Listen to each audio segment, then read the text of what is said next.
ये श्लोक हो गया, इसको आप लोगों ने अच्छी तरह समझ लिया, लेकिन गोपाल कल कहाँ चले गए थे? हाँ, स्वास्थ्य हमारा तुमसे ज्यादा खराब है। हाँ सही कह रहे हैं, आज हम एकदम स्थिति में ठीक रखो, ठंडी है, तुम लोगों का स्वास्थ्य खराब होगा तो हम लोग क्या करें? तो मुनित्रयम नमस्कृत्य तदुक्ति, इसमें कितने पक्ष विचार किए गए? पहले मुनित्रयम का अर्थ मुनि के साथ समास, समास में षष्ठी का अर्थ, फिर द्वितीय और चतुर्थी, दूसरा पक्ष द्वितीय और चतुर्थी के विषय में बताना, परिभाव के कितने अर्थ हैं उसको बताना, फिर वैयाकरण सिद्धांत कौमुदी की व्युत्पत्ति और विरचिते क्रिया का कर्ता है कि नहीं, और नमस्कार पदार्थ का भी विवेचन, ये सारे पदार्थ इसमें अभी बताए गए। अभी इसमें बहुत कुछ बताने को है, लेकिन उस चीज को हम अभी आगे छोड़ देते हैं, क्योंकि बहुत प्रथम कक्षा में, क्योंकि 18 दिन गुरुजी पढ़ाए मुनित्रयम को, 18 दिन लगातार एक घंटे चलता रहा। बहुत सारे आ जाते हैं, वो सब नहीं देखना है कि नहीं। जब शेखर मनोरमा सब पढ़ लोगे तो फिर एक एक चीज पर, नमस्कार पर चल जाएगा। चार जो शास्त्रार्थ में नमस्कार पदार्थ पर विचार किया उसमें है, फिर चतुर्थी द्वितीया के विषय में बहुत लंबा चौड़ा है। तो ये सामान्य आपको ज्ञान हो गया कि ये चीज इसमें है। अब आगे बोलिए। संज्ञा प्रकरण, अर्थ संज्ञा प्रकरण, संज्ञाओं के प्रकरण को संज्ञा प्रकरण कहते हैं। संज्ञा किसको कहते हैं? आधुनिक संकेत को। किसी पुरुष के द्वारा, किसी शिष्ट आप पुरुष के द्वारा अर्थ विशेष में शब्दों को जहाँ सांकेतिक किया जाता है, उस संकेत विशेष को क्या कहते हैं? संकेतित शब्द को या संकेत विशेष को संज्ञा कहते हैं। किसी आधुनिक पुरुष के द्वारा, आधुनिक पुरुष माने हमारे आपके द्वारा नहीं, आधुनिक शब्द जो है शिष्ट और आप्त पुरुष के लिए, किसी शिष्ट पुरुष, आप्त पुरुष, प्रामाणिक पुरुष के द्वारा अर्थ विशेष में, है कि नहीं, शब्द को संकेत करना कि ये शब्द इसमें रहेगा तो उसकी वो संज्ञा कही जाएगी। जैसे आज किसी वैदिक विद्वान ने हमसे पूछा कि बसंत पूजा में वैदिक पूजा क्यों कहते हैं इसको?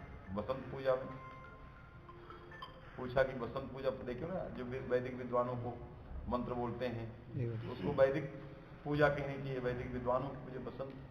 हमने कहा बसंत नाम का कश्चित महान वैदिका ब्राह्मण कदाचित आसीत, है कि नहीं? बसंत नाम का कोई रहा होगा, तो तब से बसंत पूजा चल पड़ी। मृग्यताम काश्या ऐतिह्यम, काशी का इतिहास ऐसा रहा हो। अथवा बसंत पूजा वैदिक माने वेद शाखा स्वाध्यायी नाम ब्राह्मणा नाम पूजा इत्यस्मिन् नृत्य रूढ़ा सांकेतिका, इस अर्थ में रूढ़ है, जो तत्त शाखाध्यायी ब्राह्मण है उनकी पूजा, है कि नहीं? तो इसी तरह से ये, या बसंत नाम का कोई होगा, कोई ब्राह्मण रहा होगा कभी महान विद्वान, उसने पूजा शुरुआत कर दी तो बसंत पूजा हो गई। चलें, तो ये समाधान हमने दिया।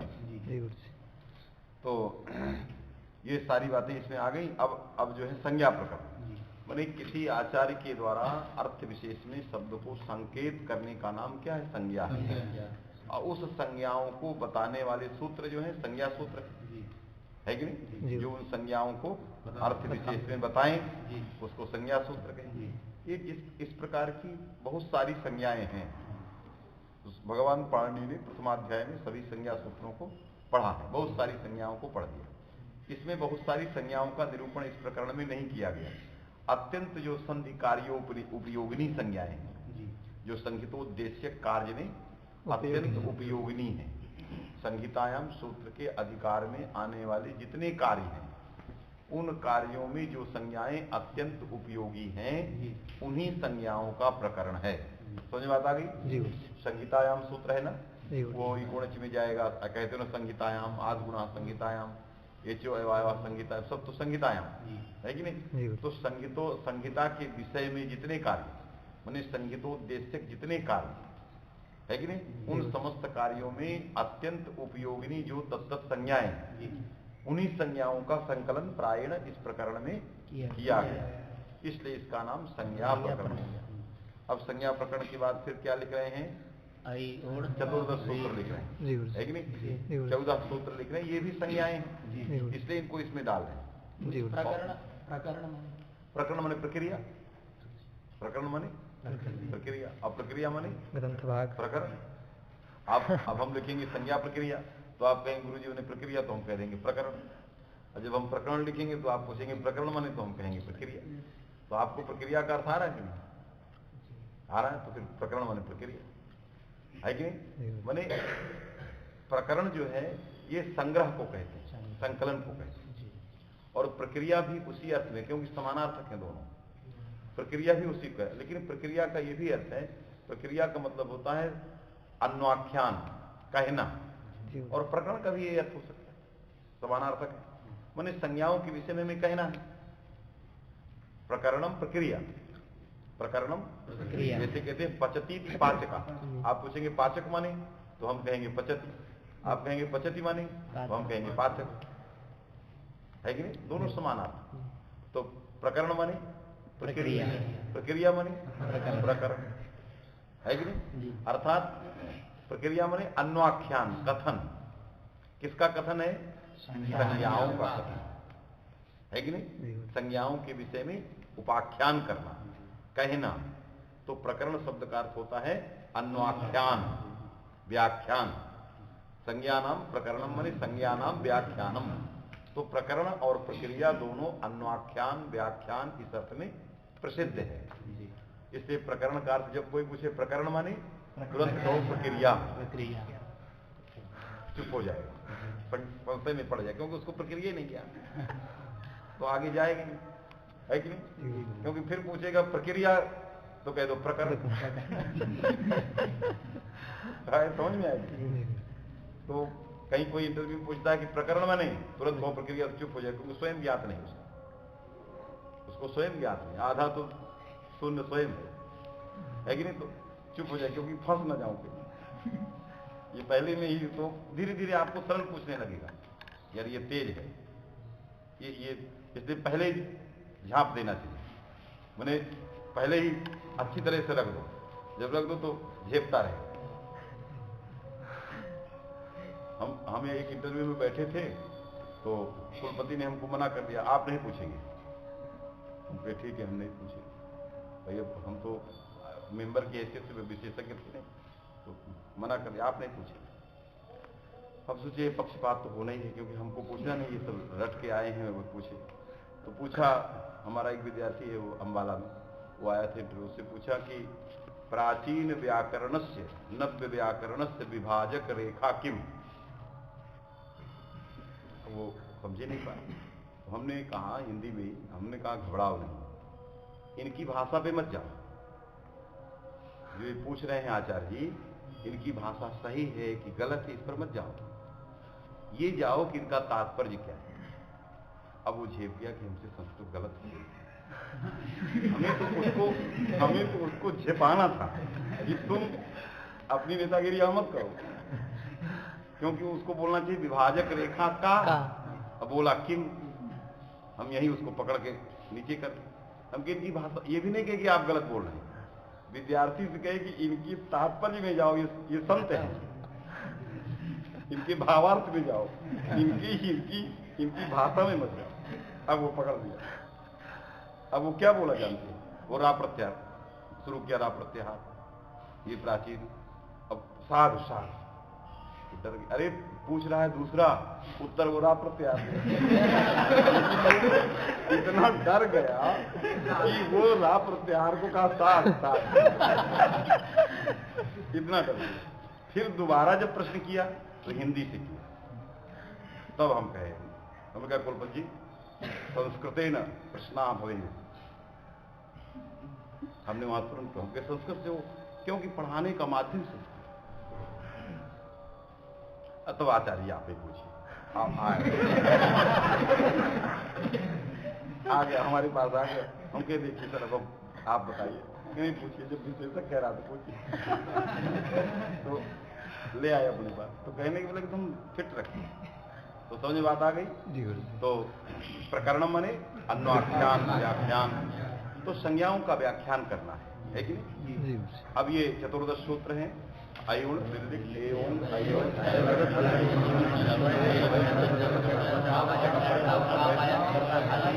हल, ये कितने सूत्र हो गए? चतुर्दश सूत्र हो गए। और सूत्र कितने प्रकार के होते हैं? कौन कौन?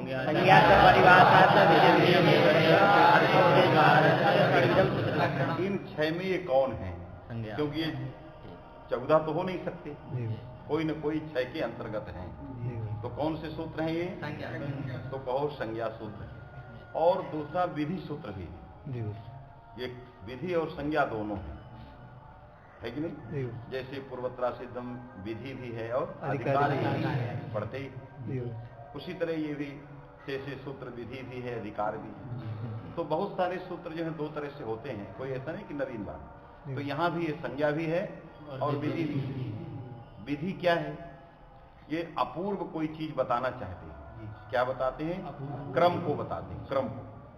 आ के बाद ई के बाद ऊ, इस प्रकार का जो क्रम है, यह क्रम ये सूत्र ही बता रहे हैं। यदि ऐसा न लिखा होता इस क्रम से, तो आपको क्रम का ज्ञान होता नहीं होता। आप इधर का उधर करने लगते। आ के बाद आप री ले आते, आ री ए ऐसा पढ़ते। अब ऐसा नहीं कर सकते, क्योंकि इन सूत्रों के द्वारा क्या बोध कराया जा रहा है? क्रम का बोध। अकारोत्तर इकार इकारोत्तर एवं भूतः यह क्रमः तस्य क्रमस्य इने इमानि सूत्राणि बोधकानि। इस क्रम की ये बोधक है। तो क्रम बोधकत्व, तो क्रम जो है किसी ने नहीं बताया था, किसी और चीजों से हमें क्रम का ज्ञान नहीं हुआ। तो क्रम का अपूर्व ज्ञान करा, जैसे यण का इकोणिक सूत्र क्या कराता है?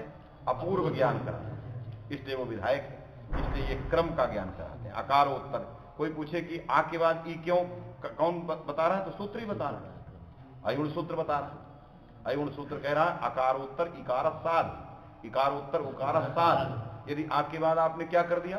री कर दिया, तो असाध। तो ये जो क्रम है, अकारोत्तर इकारोत्तर उकारोत्तर, ये जो क्रम है, इस क्रम को ये अपूर्व बता रहे हैं, किसी अन्य के द्वारा हम इसको नहीं जानते। इसलिए क्रम बोधकत्वात् ये विधि हो, है कि नहीं? और संज्ञा सूत्र कैसे हैं? कौन सी संज्ञा करते हैं? यदि संज्ञा सूत्र हैं तो कोई ना कोई संज्ञा करते होंगे, है कि नहीं? तो संज्ञा सूत्र इसलिए है कि भाई संज्ञा प्रकरण में पढ़े गए। यदि आपको कुछ नहीं समझ में आ रहा है और किसी ने कह दिया कि इमानी सूत्राणी कौन सूत्र हैं, तो आप कहिए संज्ञा सूत्राणी। तो पूछेगा कैसे? तो कहो संज्ञा प्रकरण पठितत्वा, संज्ञा प्रकरण।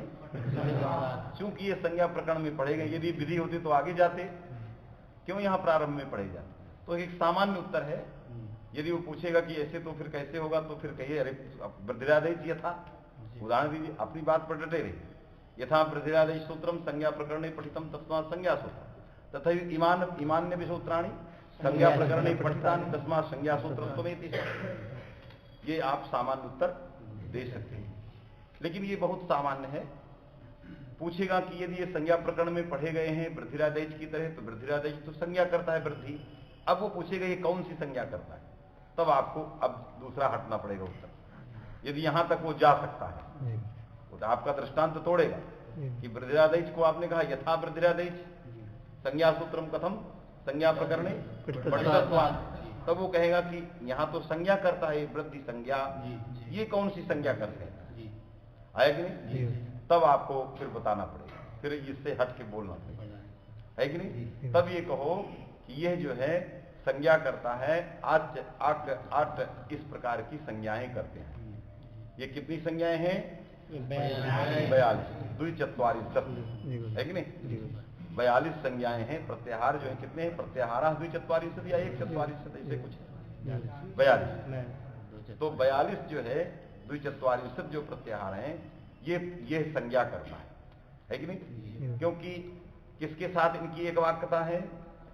आदिरंत्यन संहिता के साथ। आदिरंत्यन संहिता को अंत चाहिए, अंतहित चाहिए और आदि चाहिए। ये कहाँ मिलेगा?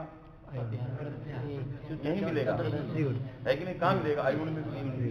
अंत इत के सहित आदि कहाँ मिलेगा? यही मिलेगा, है कि नहीं? अंत इत के साथ आदि, क्योंकि अंत इत के साथ आदि और कहीं नहीं मिलेगा। जैसे इकोणज का इक है, वहां का एक संज्ञक नहीं, इकोणज का इक जो है वो का जो है संज्ञक नहीं, उसकी संज्ञा नहीं होती है कि नहीं, क्यों? वो उपदेश नहीं। इक का ककार इकोणज का यदि वो उपदेश होता उसकी संज्ञा होती है कि नहीं, तो वो उपदेश नहीं। उपदेश क्यों नहीं है? उपदेश तो है, पढ़ा गया है।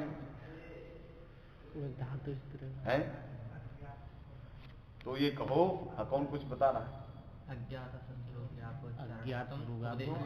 तो क्या नहीं है, बताओ हमें इसकी बात में घटा के बताओ। इक का ककार इक संज्ञक नहीं है कि नहीं? उपदेशा भावात, ये हमने उत्तर।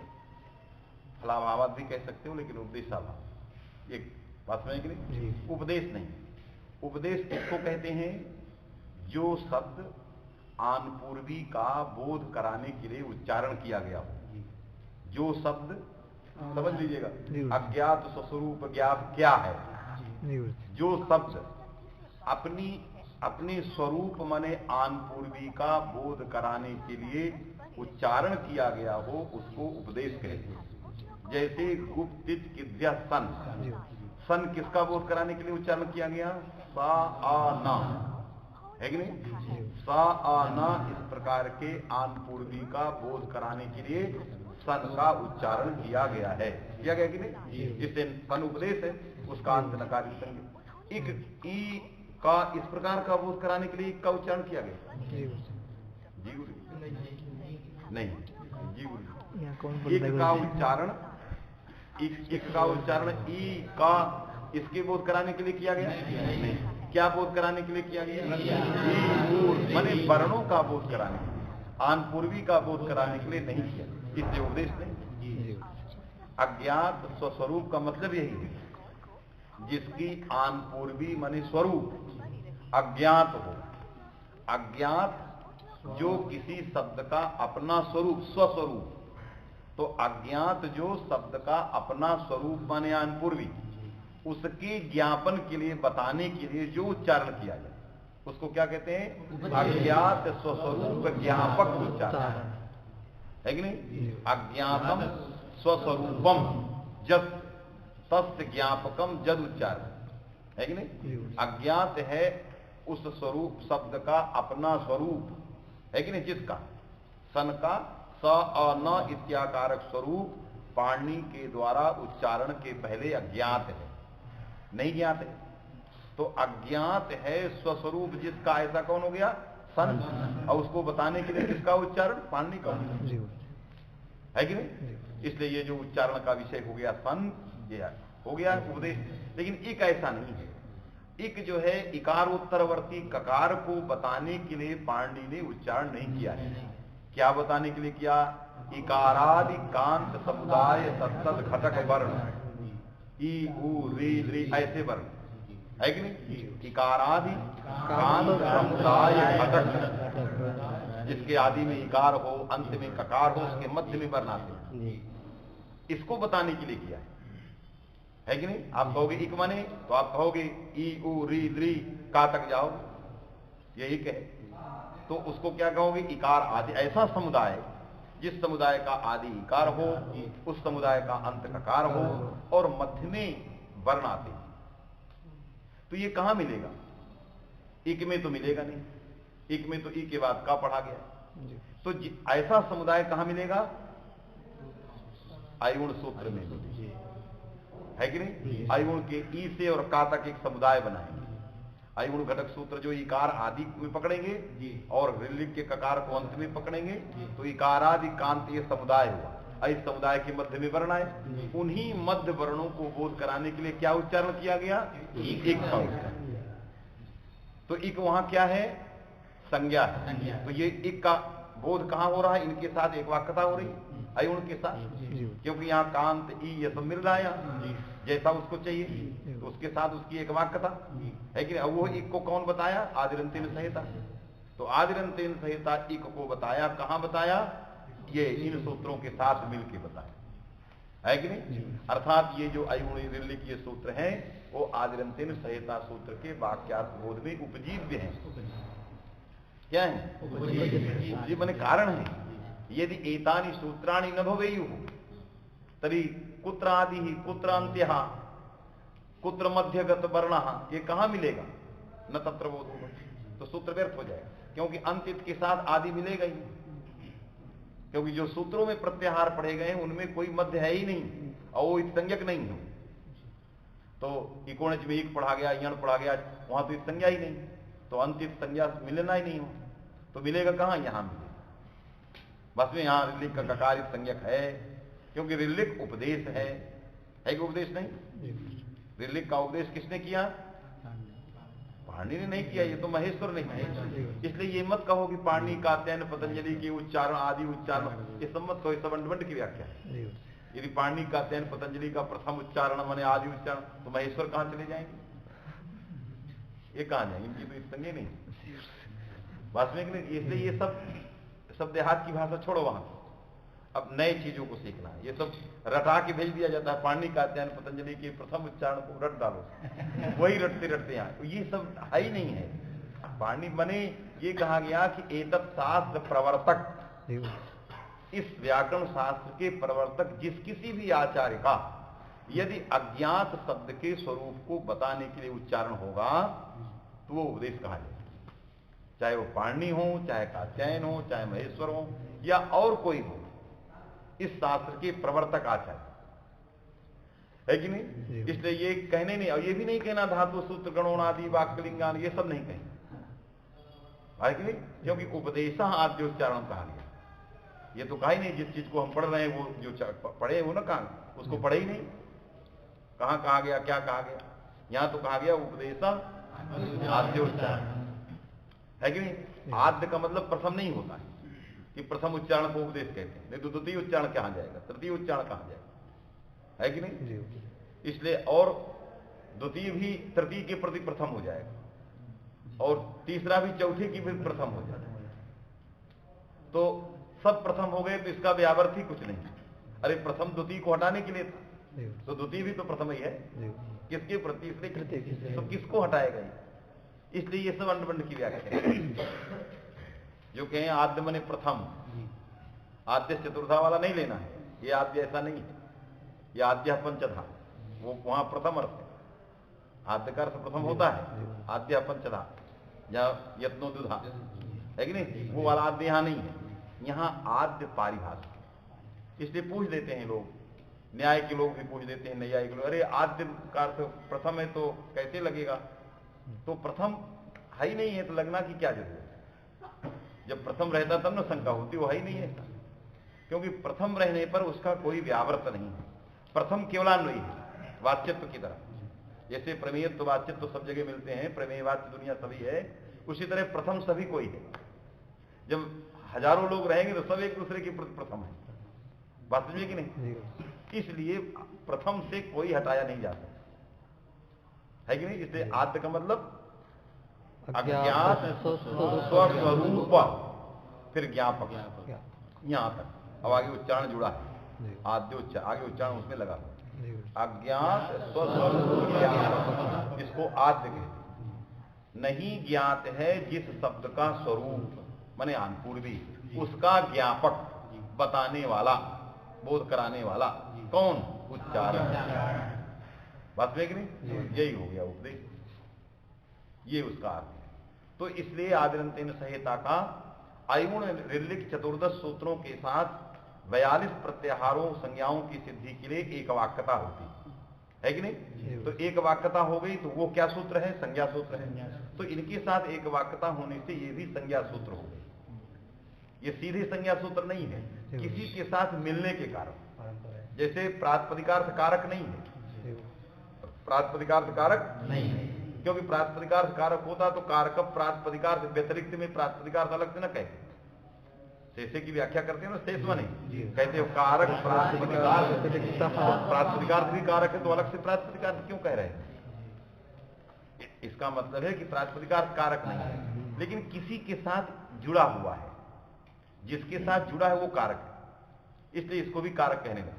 ये अकारक भी किसी के साथ जुड़ने से कारक हो गया है कि नहीं। जैसे आप कहोगे देवदत्ता पचति, पचति में ती का अर्थ क्या है, कर्ता, क्योंकि लाए हो ना लह कर्मणि च भावे च, लकार जो है सकर्मक धातु से कर्ता में होते तो ती का अर्थ क्या है? कर्ता। उसी कर्ता में देवदत्त जो प्रथमांत का अर्थ है वो उसमें अन्वय हो गया उसमें, क्योंकि देवदत्त करता है।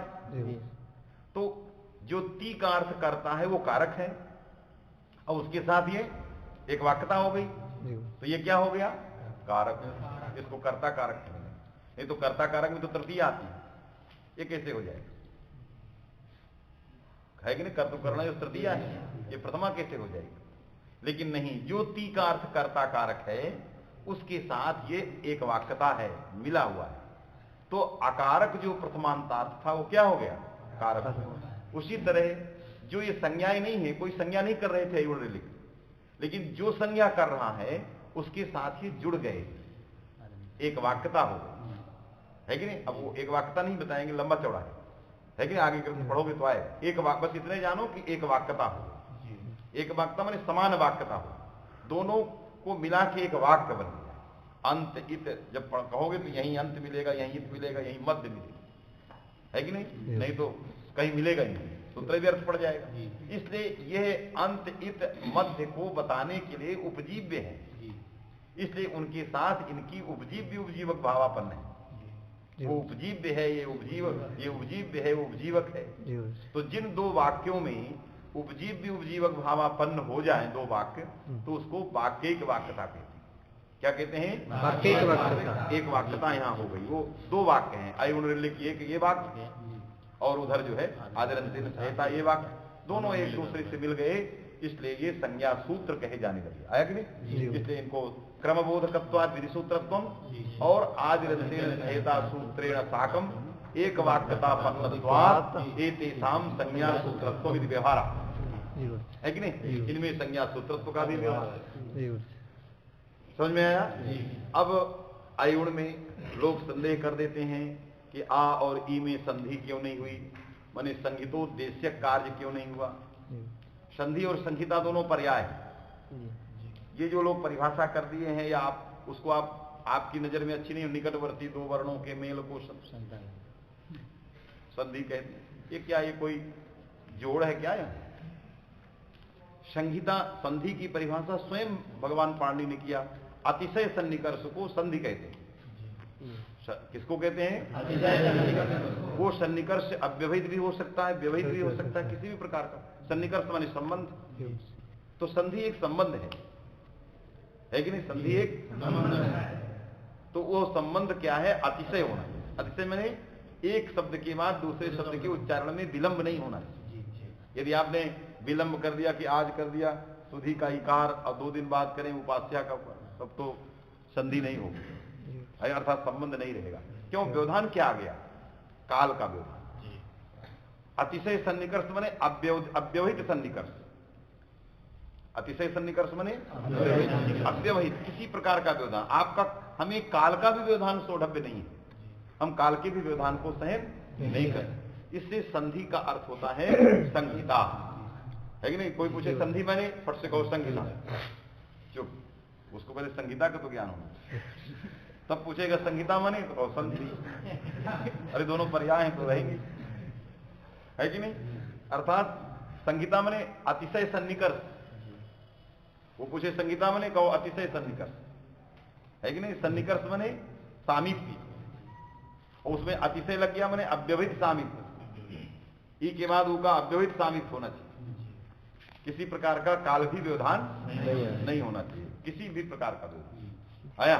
तो इस तरह से ये निश्चित हो गया कि यहां आ के बाद ई में संधि हो, संगीतोद्देश्य कार्य होना चाहिए, अर्थात आदगुणा को लग जाना चाहिए, है कि नहीं? क्योंकि आदगुणा का अर्थ है अवर्णादचि परे पूर्व परयो स्थाने संहितायाम। संहितायाम का अर्थ ही विषय है। संहितायाम में जो सप्तमी है उसी का अर्थ विषय है, नहीं भी कहोगे तो चले, है कि नहीं? जैसे इकुणज में तो लिख दिया है संहितायाम विषय, तो आपको संस्कार है। पूछेगा ये विषय कहां से आया, कोई पूछेगा ना विषय कहां से ले आए, संहितायाम तो अधिकार आ गया, ये विषय कहां से लाए जो सूत्र में भी नहीं है, कहीं नहीं है, तो कहो संहितायाम में जो सप्तमी है उसी सप्तमी का अर्थ है, वो बताने के लिए लिखा है कि इसमें वैसे सप्तमी है कि नहीं? तो संहितायाम आवरणादच परे पूर्व परयो गुणा एकादेशा संहितायाम, है कि नहीं? संहितायाम माने संहितायाम विषय, संहिता का विषय होना चाहिए, है कि नहीं? यहाँ अयुण में संहिता कह रहा, संहिता का विषय नहीं है, क्योंकि ये वाक्य है। अब वाक्य में संहिता वैवक्षिक होती है, पर वैवक्षिक होती है। वाक्य में संहिता वैवक्षिक, जैसे कारक वैवक्षिक होते हैं। कारक क्या होते हैं? वैवक्षिक। उसी तरह से संहिता वाक्यों में वैवक्षिक होती है। कहाँ नित्य होती है? एक पद में, और धातु में, सर्ग में, समास में, ये नित्य। जैसे शुद्ध उपास्या में संहिता नित्य है। यदि नित्य न रहे तो दो तरह से बनाने लग जाए। संहिता की विवक्षा में बनेगा शुद्ध उपास्या, संहिता की अविवक्षा में सुधी उपास्या।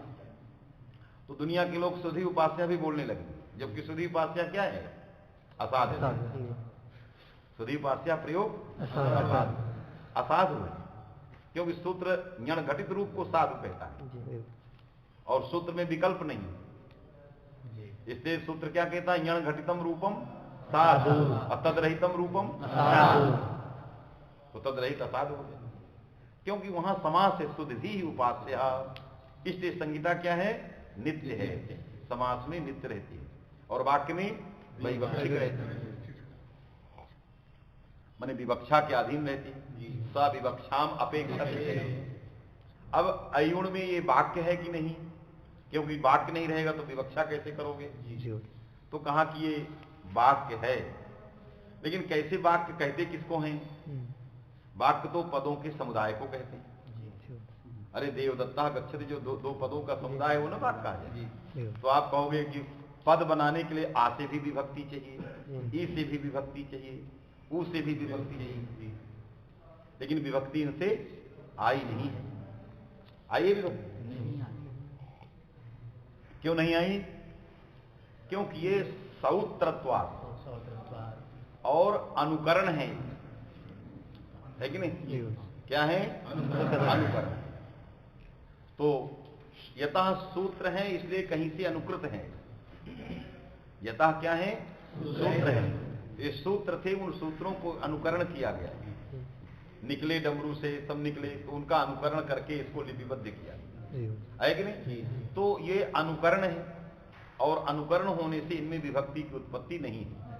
जो अनुकरण होते हैं उनमें विभक्ति, क्योंकि वो प्रात्यरिक नहीं रहते। जैसे भू सत्तायाम में भू अनुकरण है, इसलिए उसकी प्रात्यरिक संज्ञा नहीं होगी। नहीं तो भू सत्तायाम धातु संज्ञा तो भवत की है। धातु संज्ञा किसकी होती? भवती में जो भू है। भू सत्तायाम की थोड़ी धातु संज्ञा होती, नहीं वहां तिप आ जाए, फल ही नहीं, धातु का तिप आने नहीं। तो भू सत्तायाम में भू की धातु संज्ञा नहीं है। वो क्या है? वो एक शब्द पढ़ा गया है, लेकिन अनुकरण है वो, है कि नहीं? लेकिन अनुकरण है, इसलिए उसमें आगे कोई विभक्ति नहीं है। बात में है कि नहीं? इसीलिए यहां भी विभक्ति नहीं है। आ के बाद ई के बाद नहीं तो आहा ई, ये सब विसर्ग, या तो विभक्ति को हटाना पड़ता। बात समझे कि नहीं? इसलिए सौत्रत्वात् अनुकरणत्वेन च न विभक्ति उत्पत्ति। चूंकि ये सूत्र है, सूत्रों का अनुकरण किया गया है, इसलिए यहां विभक्ति की उत्पत्ति प्रत्येक से नहीं होती। तो विभक्ति की उत्पत्ति नहीं हुई तो फिर पद नहीं है। जब पद नहीं है तो पद समुदाय नहीं है। जब पद समुदाय नहीं तो वाक्य नहीं है। जब वाक्य नहीं तो विवक्षा की बात ही नहीं। इसलिए क्या समाधान किया है कि नहीं? कोई लोग पढ़ा देते हैं कि विभक्ति आई है और विभक्ति आने के बाद उसका लुक हो गया है कि नहीं? सौत्रत्वात् विभक्ति चली गई है, लेकिन नागेश लिखते हैं सौत्रत्वात् अनुकरणत्वेन च न विभक्ति उत्पत्ति।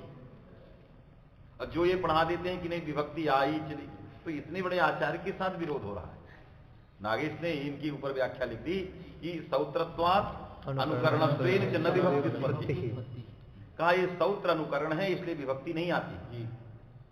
और जो लोग पढ़ा दिए विभक्ति आ गई फिर चली गई, तो इतना बड़ा आचार्य निषेध कर रहा है, तो विभक्ति नहीं आई। तो उससे पूछा गया कि फिर इनसे आप संधि क्यों नहीं करते हो, है कि नहीं? तो उन्होंने मौन रूप से कहा, स्पष्ट तो नहीं कहा, कि संहितैक पदे नित्या नित्या धातु सर्गयो नित्या समासे।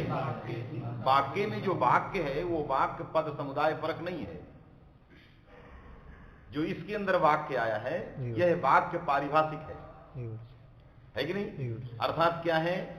एक पदे एक पद भिन्नत्वे सति धातु उपसर्ग भिन्नत्वे सति समास भिन्नत्वम वाक्यता एतत् तृतीय भिन्नत्वम। उसके अंदर देखो संहितैक पदे नित्या माने एक पदे माने एक पद भिन्नत्वे सति धातु उपसर्ग भिन्नत्वे सति समास भिन्नत्वम। जो एक पद ना हो, धातु उपसर्ग ना हो, समास ना हो, इनसे भिन्न हो वही वाक्य है। ये एक पद नहीं है कि नहीं? समास भी यहां नहीं है और धातु उपसर्ग भी नहीं। एतत् तृतीय भिन्न है इसलिए वाक्य है। इसलिए यहां संहिता क्या है? वाक्य में वैवक्षिक। बात में कि नहीं? इससे वैवक्षिक होने से यहां संधि कार्य माने संगीतोद्देश्य कार्य गुण कार्य नहीं हुआ। बात में कि नहीं? ये इसका समाधान ये समझिए। समझ में यह बात आ गई? इसलिए वहां कहो एतस्मिन् श्लोके पद्ये वाक्यम पारिभाषिकम नहीं पद समुदाय स्वरूपम। इसमें पद समुदाय परक वाक्य नहीं है, अभी तो वाक्यम पारिभाषिकम है कि नहीं? क्या है पारिभाषिक? एतत् तृतीय, पहले पढ़ो। एतत् तृतीय भिन्नत्वम संगीतैक पदे नित्या नित्या धातु सर्वयो समासे एतत् तृतीय भिन्नत्वम वाक्यत्वम। इन तीनों से भिन्न जो रहेगा वो वाक्य का है कि नहीं? तो वाक्य में आया, इसलिए ग्रंथ से भी विरोध नहीं हुआ और काम भी हो गया। बात समझे कि नहीं? तो इसलिए बन गया अयुण। कुछ तत्वबोधनी इत्यादि ग्रंथों में इनकी इसकी व्याख्या ये भी किया कि ये निपात हैं और चादिगण में पढ़े गए। समझ में आया? तत्वबोधनीकार जो दंडी हैं ज्ञानेंद्र सरस्वती, वो अपनी एक नई बुद्धि लगाते हैं। उन्होंने कहा कि ये क्या है?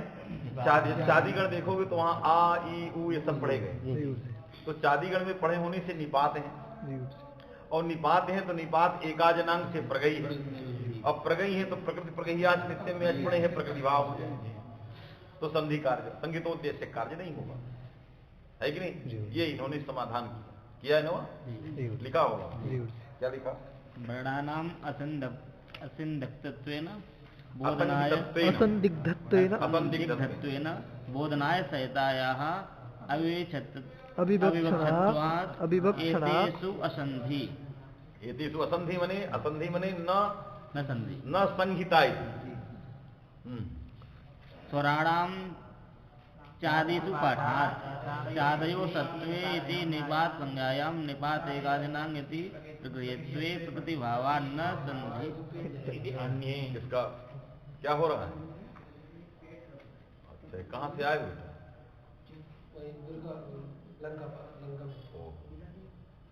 तो इसको दवा दो, तुम्हें ठंड लग गई लगता है ना? बहुत तेज दर्द है कि कम दर्द? तेज दर्द। तो वहां है कोई दवा देने? जाओ इसको छोड़ो।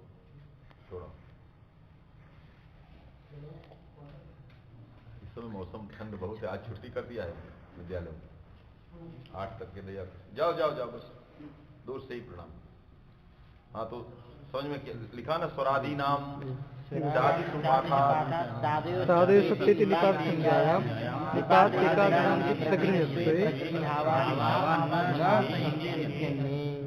अन्य लिखा। तत्वोधनिकार ने ऐसा कहते हैं कि ऐसा भी कुछ लोग कहते हैं। पहला इन्होंने समाधान दिया संगीताया अभी असंदिग्धत्वेन, ये असंदिग्ध रहे, हेतु दिया इन्होंने दूसरे ढंग से लिखा कर आ के बाद ई को गुण कर दोगे तो संदेह हो जाएगा। क्या हो जाएगा?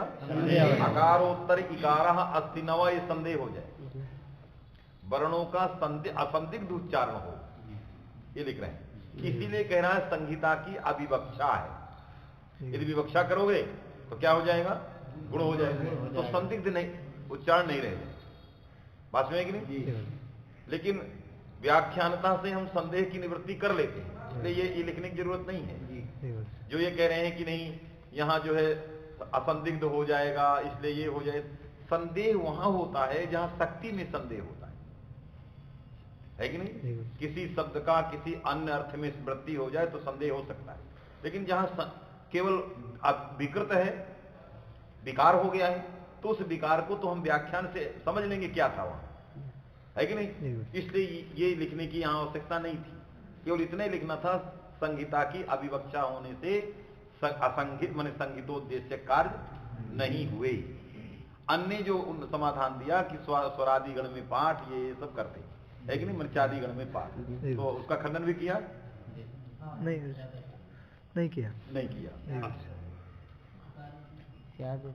दूसरा प्रश्न स्यादेतत् अकारद्युपदेशेन तथा तत् सवर्णानाम् अकारादीनां लाभात् पृथगादाकारादयो नोपदिष्टात् तथा हरीन्द्रिवर्णयोरपि सावर्ण्यात् अधिकारोपदेश नैवो भय सिद्धि किम प्रत्युपदेशेन। बस इतने लिखा इसमें कि इनका चादिगण में पाठ है, निपाते गाजनांग से पड़ गई है और इसलिए सदी नहीं हुई, ऐसा अन्य मैंने कुछ लोग समाधान देते हैं। अब ये समाधान पर आपको विचार करना कि जो अन्य ने समाधान दिया वो ठीक है कि गलत है, क्या है। इन्होंने तो नहीं किया, इन्होंने कहा ये इनका मत है, ये इनका मत है, संगीता की अभिवक्षा वाला मेरा मत है, और स्वरादि स्वरों का जो है चादिगण में पाठ प्रगति संज्ञा प्रकृति भाव ये किसी और का किसका है ये नहीं लिखा। तो संगीता की अभिवक्षा होने पर संधि कार्य नहीं हुआ, ये तो सभी का मत है कि नहीं। पूरब से उत्तर सभी लोग यही मानते हैं। अन्य इसलिए वो लोग ठीक नहीं थे, अन्य लिख दिया है। तो इसलिए है कि जिस समय अयुण सूत्रों का उपदेश हो रहा था, क्या उस समय चादिगण बना था? नहीं था, तो कहां से उसमें चला जाए? चादिगण में पाठ के तो ये उपजीव्य है। चादिगण में जब ये रहेंगे तब ना चादिगण में पाठ होगा, कि पहले से चादिगण इनकी पहले से चादिगण रहा। माने भगवान महेश्वर के उपदेश के पूर्व यदि चादिगण बन गया हो, रहा हो, तब तो इनका माना जा सकता है कि इनका अनंत अनाधिकार से चादिगण में पाठ। चादिगण तो आधुनिक पुरुषों के द्वारा बनाए गए गण हैं, धातु सूत्र गण ये सब बनाए गए है कि नहीं। इनके बनाने के पूर्व अयुण हो चुका है, तो फिर उस समय तो चादिगण था ही नहीं। तो जब नहीं था तो कहां से पाठ आएगा, कैसे निपात होगा, कैसे प्रगय होगा? इसलिए ये ठीक यही कारण, क्योंकि चादी में चादी की निष्पत्ति के पूर्व की निष्पत्ति है इनकी। इनका जो प्राकट्य है वो चादी की गण के बनाने के पूर्व में, उस समय चादी गण ही नहीं था, अतः निपात संज्ञा का प्रश्न ही नहीं। बात समझे कि नहीं? तो ये हो गया, इसलिए संधि कार्य जो है नहीं हुआ, माने गुण कार्य जो है यहाँ नहीं हुआ। कार प्रत्यय भी नहीं होगा। बाहुल का जो भी सूत्र वार्तिक है वर्णात्कार, वर्णवाचकार है कि नहीं, वर्णवाचक से कार प्रत्यय होता है, और इसमें बाहुलकात की अनुवृत्ति है। बाहुलकात वर्ण समुदाय से भी हो जाता है। बाहुलकात अरे जब माने कुचिदन्य तो भी चमत्कार बहुत सारे इसमें हो जाते है कि नहीं। कुछ अन्य भी हो सकता है, अर्थात नहीं भी हो सकता, कुछ अन्य भी हो सकता है। तो नहीं क्या हुआ, यहाँ नहीं हुआ। और अन्य क्या हो गया, वसटकारा में हो गया। वसट वर्ण नहीं, वसट जो है नहीं, एवकार में हो गया, अनकार में हो गया, क्योंकि वर्ण नहीं। तो ये क्वचिदन्य तो इधर भी बाहुलकात है, माने वर्णात्कार में जो बाहुलकात आ रहा है वो अन्योभ्यो विदृश्यते वाला है, कुछ अतिरिक्त भी पकड़ सकता है बाहुलकात। क्वचिदन्य तो भी क्या अन्य तो भी है, वर्ण समुदायात भविष्य, वर्ण समुदाय से भी हो सकता है। तो वर्ण का समुदाय कौन हो गया, बसट। तो अव्यय में मिलता है बसटकार है कि नहीं, मिलता ना बसटकार। तो बसटकार, बसट तो वर्ण नहीं था, कार हो गया। भाष्यकार ने प्रयोग किया अनकार, अल्लोपोना में जो अन है उसके बाद कार जोड़ दिया, अनकार। तो अन तो वर्ण नहीं था, क्यों हो गया बाहुलकात। यहाँ क्यों नहीं हुआ बाहुलकात, अयुण में क्यों नहीं हुआ बाहुलकात, वहां क्यों हो गया बाहुलकात। वास्तव कि दोनों है, माने यहाँ न भवती वाला बाहुलकात है कि नहीं, वहां क्वचित अन्यतो भी वाला बाहुलकात, क्वचित अन्यदेव तो अन्यदेव वाला हो गया, और यहाँ क्वचित नहीं हुआ, इसलिए बाहुलकात कार प्रत्यय भी नहीं हुआ। समझ में बात आ गई? तो इसलिए ये बन गया। और बहुत सारी बातें टीकाओं में लिखी होंगी। हकार के भी दो प्रयोजन व्यंजनों में जब विचार करोगे, स्वरों के बाद, क्योंकि पहले स्वर हैं इसके बाद व्यंजन है। स्वरों की संख्या कितनी है, 9। पाणिनि शिक्षा में कितना दिया है, स्वरा एक। हाँ, तो स्वरा विंशति मैंने एक विंशति 21 स्वर है, 9 नहीं है, कितने हैं? 21। आप तो 9 यहां दिग्दर्शन करा दिया, अकेले आ लेके बैठा है 18, अकेले आ जो है कितना लेके बैठा है? 18। ई लेके 18 बैठा, ऊ 18 बैठा, री 18 बैठा, री 12 बैठा, ये तो सब बहुत सारे बैठे। लेकिन स्वरा विंशति रेकश्च, एक विंशति स्वरा, 21 स्वर है। और व्यंजन व्यंजनानाम पंचविंशति है, माने 25। वैसे सब मिला के व्यंजन स्वर मिला के वर्ण कितने हैं? 63। तो 63 ही चतुष्षष्टि वर्णा संभुमते मता। तो भगवान शिव ही विद्या कामः शिवम यजेत, है कि नहीं? विद्या की कामना करने वाले को किसकी उपासना करना चाहिए? भगवान शिव की उपासना। तो विद्या के अधिष्ठात्र देवता शिव ही है कि नहीं? तो वो वहां जो है स्वरों का, व्यंजनों का सब निस्तारण जो है वो शंभु के मत में दिया है कि नहीं? कोई कहते हैं शंभु नाम के कोई आचार थे, अरे क्या आचार थे? यही शंभु थे कि 36 वर्ण है, ये अनंत का बोधक तो नहीं? अनंत क्या चीज? क्योंकि एक वर्ण सिर्फ दूसरी तरफ है। अरे हरि कथा है, हरि अनंत, हरि कथा सब अनंत ही है। आए समझ में आता है कि नहीं? तो ये कुल वर्ण मिला के स्वर और व्यंजन जब मिलाते हैं तो हमारे यहाँ संस्कृत में वर्णमाला कितने की बनती है? 63 या 64 बनती है कि नहीं? या तो 63 एक वर्ण से लेके कहीं कुछ गड़बड़ी है, इसलिए 63 चतुष्षष्टि में एक कहीं जोड़ दे रहा है या एक कम कर दे रहा है। वो कौन सा वर्ण उसको पहचानो? अरे 63 या तो 64 कह रहा है, 63 चतुष्षष्टि, तो जो चतुष्षष्ठी है उसमें एक बढ़ रहा है और त्रिषष्ठी में एक कम हो रहा है। तो एक वर्ण को लेकर के संदेह भगवान शंकर को भी हो गया, तो दोनों बाग मत दे दिया, इसको जोड़ोगे तो 64, इसको हटाओगे तो 63। तो वर्ण को पकड़ो, है कि नहीं? पहले 63 बना के लाओ, आप 63 बना, अब तो आएगा प्रकरण तो हम बनाएंगे, लेकिन 63 पहले जोड़ो, कैसे जोड़ते हो, है कि नहीं? कल जो है आप एक कॉपी में 63 वर्णों को गिन के लाओ, देख लो, वहां सब लिखे होंगे, उसको देखो, और जब नहीं बनेगा तो फिर हमें बताओ। तो त्रिषष्ठी चतुष्षष्ठी वर्णा संभुमते मता, भगवान शिव के मत में जो है 63 या तो 64, है कि नहीं? अविद्या काम शिव में जेत आया ही है, दाम्पत्यार्थम उमा में जेत, है कि नहीं? सबके लिए बताया, अश्विनी कुमारों को इसके लिए इसके लिए इसके लिए सब बताया, इसमें फल प्राप्ति के लिए ये करना चाहिए। तो भगवान शिव में जो है यदि आप बिल्व अर्पण करते हैं और वो करते हैं तो निश्चित है, क्योंकि बिना विचार करके देने का सामर्थ्य उसी के पास है, बिना विचार। शेष देवता विचार करते हैं, दूं कि न दूं।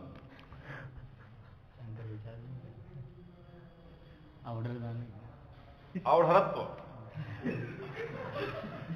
पूछा जाएगा, आशुतोष तुम औढ़र दानी, औढ़र मनी फकीर जो बिना विचार किए काम करे, है कि नहीं? कोई विचार नहीं, तो बिना विचार किए जब दे दे और स्वयं भस्मासुर बना दिया उन्हीं को परीक्षण कर, विचार ही नहीं किया, भक्त है दे दिया जाओ। तो इसलिए सारे लोग उधर ही चले जाते।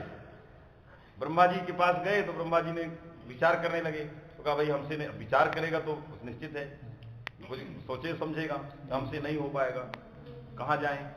वहां चले जाओ। वहां गए तो प्रसन्न हो गए, तो ले जाओ, जो होना होगा देखो, सृष्टि का बनेगा कि नहीं बनेगा ये तो बाद में हो। मैंने सृष्टि का जो बैलेंस है वो खराब हो जाता, ऐसा ऐसा दे देते, तो बैलेंस तो विष्णु जी को बनाना पड़ता, ये तो बिगाड़ दी, ऐसा दान दे, ऐसा वरदान दे दिया कि बैलेंस ही खराब हो, है कि नहीं? तो इसलिए जो है यही औढ़रत्व है, अविचार्य दान कर्तृत्व, है कि नहीं? अविचार्य दान यथा शीघ्रम अविचार्य, जो दान कर्तृत्व है यही औढ़रत्व है कि नहीं? ये किसी देवता में नहीं। बहुत विचार, आप भगवती के पास जाओगे सैकड़ों बार विचार करेंगे, दिन भर चिल्लाओ पुत्र हो जाए, रोज आते जाते न जाने कितने लोग खड़े होकर यही कर रहे हैं। बहुत विचार करके देंगे, देने से बिगड़ तो नहीं जाएगा, ये तो नहीं हो जाए, बहुत सारे बड़ी मुश्किल से। हनुमान जी के पास जाओ, वो भी सोचेंगे, क्योंकि राम को मुट्ठी में लेकर बैठे, हमको संदेह हो गया कि राम जी की तरफ कोई निहारता नहीं है, और संकट मोचन में चबूतरे से लेके वहां तक अपार भीड़, उधर भक्त के सामने भीड़ और स्वामी किनारे में उभा रहे है कि नहीं, संदेह हो जाता था। तो उत्तर आया अचानक, सुमिर पवन सुत पावन नाम, अपने बस रखी राखे, अपने बस कर राखे। इसलिए लोग जा रहे, अपने बस में मुट्ठी में, यहां ताकत तो यहां रख ली है, वो जब छोड़ेंगे तभी हो। और उसमें अपने बस में करने का कारण क्या था? बार हमेशा देख करके आंसू बहाते रहना, देख लिया कि आंसू आ गए, ऐसा किसी के पास है ही नहीं। इसलिए वहां जाते हैं कि यदि इनसे छूटेगा रसायन तभी कुछ मिल सकता है। चलिए, हाँ, तो ये हो गया। तो व्यंजन और स्वर मिलाकर के 64 या तो 63 वर्णों की संख्या जो है संस्कृत वर्णमाला में है कि नहीं? और ये जो वर्णमाला है, चाहे वो काखा गाकी हो, चाहे इनकी वर्णमाला हो, दोनों वर्णमालाएं अनंत अनादि काल से चली आ रही हैं।